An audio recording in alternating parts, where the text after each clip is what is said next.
অনাহারে অনাদরে কাটছে যাদের দিন, বাবা মা হারিয়ে ঠিকানা বিহীন। অনাহারে অনাদরে কাটছে যাদের দিন, বাবা মা হারিয়ে ঠিকানা বিহীন।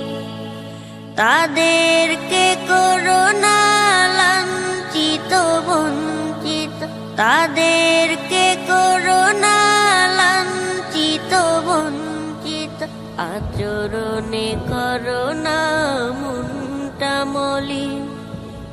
অনাহারে অনাদরে কাটছে যাদের দিন, বাবা মা হারিয়ে ঠিকানা বিহীন। খোলা আকাশের নিচে করে বসবাস,